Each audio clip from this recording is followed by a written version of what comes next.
What's up, NBA fans? What's up, all sports fans? This your boy JB, host of the Behind the Bench Podcast Network and channel, giving a shout out to the rest of the crew: Shad, Kelvin, Jermaine, KB Film Room, Big Dog, Talk Sports. That's right, that's right. For everyone who's tuning in, we thank you for supporting Behind the Bench and subscribing to the channel and helping to make the show the best that it can be. And hopefully we have more supporters and more listeners subscribe to the channel. And, this has been a great experience. I really wish I was able to, provide more content that I do right now. But eventually it'll get to that point where we'll start cranking out these videos in a more consistent fashion. But I just want to talk about the NBA real quick, as the 24-25 NBA season is about to kick off in a couple of weeks. And the preseason is underway, about 2 games in. And every decade, you have a division that stands out.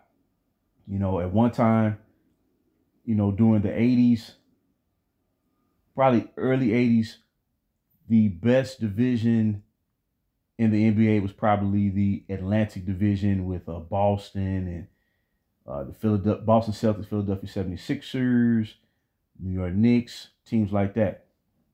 Then the late 80s, it was the Central Division of the NBA, where I believe during the 88-89 season, I believe 5 teams alone out of the division made the playoffs: Detroit Pistons, Chicago Bulls, Milwaukee Bucks, Cleveland Cavaliers, Indiana Pacers. That division was brutal, man. And then over the years, you had, before they realigned the division and divided each conference to 3 divisions versus 2, the Midwest Division in the Western Conference was real good at one time, with Utah, teams like that, Houston, all the Texas teams were in that same division, Dallas, San Antonio, whatnot. Then the Pacific Division during the 2000s was real strong. The Lakers, Portland was real good, Golden State, off and on, Phoenix, Sacramento during the early 2000s. That division was top notch. But I would say the way things are shaping up for the second half of this decade, the best division in the NBA, I believe, is going to be that Southwest Division. And the main reason I say that is because each team, maybe outside of the New Orleans Pelicans, features a prominent center. Now, New Orleans did make a acquisition this offseason in acquiring Dejounte Murray from the Atlanta Hawks, but he's a guard, a point guard per se. They did have Jonas Valanciunas in the lineup during the previous 3 seasons, but they moved on from him in order to trade for Dejounte. But that division, now they did draft a young center in Messi. I think his name is, I know his last name is Messi, out of Baylor. He's supposed to be like a real good defender at the position. So he's just starting out. So it remains to be seen where he's going to wind up being down the road. But this division is tough, man. This division is going to be the best in the NBA. When you look at the Dallas Mavericks, and every team in this division features a young superstar. Dallas Mavericks, led by Luka Doncic, who advanced to the NBA Finals this past season before losing to the eventual champion Boston Celtics, right? And they have young talent on their team now. Drafting Derek Lively last year, and he had a strong showing in the playoffs, particularly in that series versus Oklahoma City Thunder. I believe he was the reason why they was able to, take control of this series and eventually close it out in the end. But Dallas is going to be tough. Kyrie Irving is still on that team. you know, and then they made key acquisitions. They brought back Spencer Dinwiddie. They signed Klay Thompson this offseason from Golden State, and they have a good balance. Derek Gafford, who they traded mid-season to acquire from Washington Wizards, along with PJ Washington from Charlotte Hornets. So Dallas is going to be set for some years. Memphis Grizzlies is back. Ja Morant is back for the full 82-game season. And they have a tremendous starting five. You know, Jaren Jackson at power forward. Desmond Bane. Marcus Smart is on that team now. And then, of course, Ja Morant. Then they have a strong second unit. And they're physical, man. And they got their backup center back, too, in Brandon Clark. And they just drafted Zach Edey out of Purdue, 2-time National Player of the Year. So Memphis is going to be back, and they're going to make noise this year. You know, barring injury, you know. Then you have the Houston Rockets. Houston Rockets, after the All-Star break, they was the hottest team in the NBA throughout the month of March before they centered Alperen Sengun suffered a season-ending knee injury. But they was like on a 10, 11-game win streak. And they was challenging for a play-in. Remember, they started off real slow. But led by their head coach,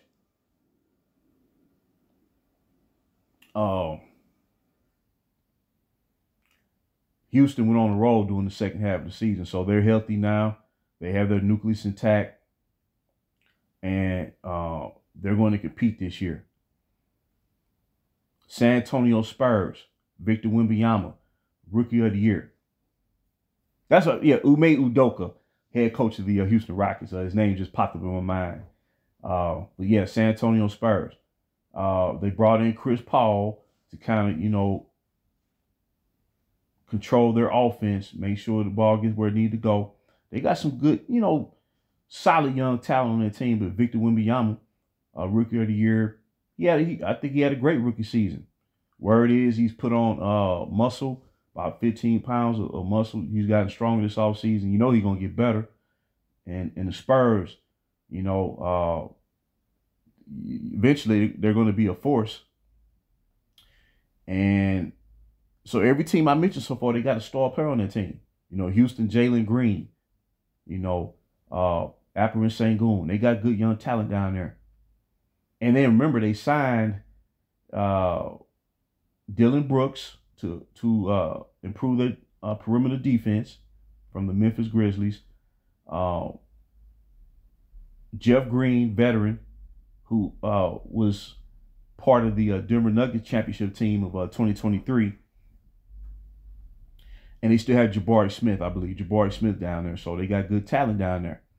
And then the New Orleans Pelicans, Zion Williamson, said to be in supreme shape, you know, heading into the season. I'm telling you, if he can stay healthy and make the playoffs, I believe they're going to be just as much of a threat as anybody in the Western Conference. Brandon Ingram remains with the Pelicans. Dejounte Murray is the point guard now. They've been missing the playmaker. C.J. McCollum is there. Trigger Trey Murphy, one of the best young 3-and-D wings in basketball, can shoot 40% and beyond from three. Herb Jones, you know, who was in running for Defense Player of the Year last year. I think he made first team all NBA defense last year. Jordan Hawkins. If I'm not mistaken, Jordan Hawkins, rookie last year, he led UConn to the national championship in 2023. So they have pedigree down there. They got good young talent, you know. So I believe that this will be the best division in the league for at least for the next 3-4 years, barring major injury.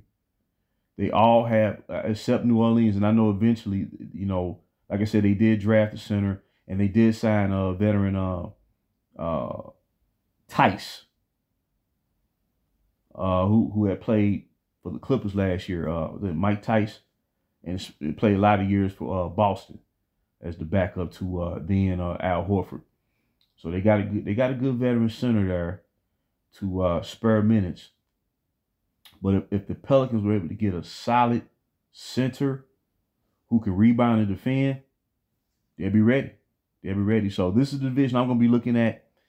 Like I said, Dallas Mavericks, Memphis Grizzlies, Dallas Mavericks, New Orleans Pelicans, Houston Rockets, San Antonio Spurs, and the Memphis Grizzlies. They're going to be forces to be reckoned with. And that's why I said this Western Conference going to be brutal, man. As they say, NBA used to stand for no boys allowed. Well, that's where this is headed, man. And that's why I'm so glad, man. And all these teams in this conference, man, they building up young talent. They drafted in young talent. None of these teams in this conference have thrown all their chips in the middle of the table looking to stack the deck. They are methodically building deep rosters, man. You know, and like I said, I am elated that this super team is never really impressed me. I never understood the excitement about it, to tell you the truth. I never got the concept. 3 superstar franchise players joining forces. I can't wrap my mind around that. That's not competition. But the way these teams are building up now, this is going to be the way to go. This is going to be the way to go. So this ain't going to change no way soon. It's here now. It's just a matter of, you know, which team going to prove to be the best. And really, you know, instead of all this GOAT talk that's worn out and played out, it's falling on deaf ears. It should be more about teams anyway. Let's focus on teams. The stars going to shine anyway. Focus on teams, man, so fans can get accustomed with, you know, teams. Instead of all this player movement, man, for star players, you know, a trade is always going to happen, but not at the rate that we've been witnessing over the past decade. Free agency would still be there. You can use it, you know, within reason, you know, instead of, you know, relying on, you know, free agents to fill out half of your roster on a yearly basis. That ain't working, man. That ain't working. But yeah, this is gonna be to me. You know, you can share your comments about this for those for whoever's listening to this video here. But this is gonna be the division right here. This is gonna be the division because you realistically, by the time San Antonio really builds itself up, you got a potential where on a yearly basis, at least 4 teams in this division alone will be going to the playoffs. 4 teams. And really I think the division that stands to become one of the least competitive in the West is probably going to be the Pacific Division. Because Golden State had a run. Tremendous run. 4 titles in 8 years. You can't really ask for no more than that. Lakers and Clippers, they in flux. Phoenix going to be in flux too. So that's 4 teams right there. Sacramento would ironically, they'll probably be the class of the division when it's all said and done. So Southwest will be the best. So I just want to throw that out there. Until next time, this is JB for BTB Behind the Bench.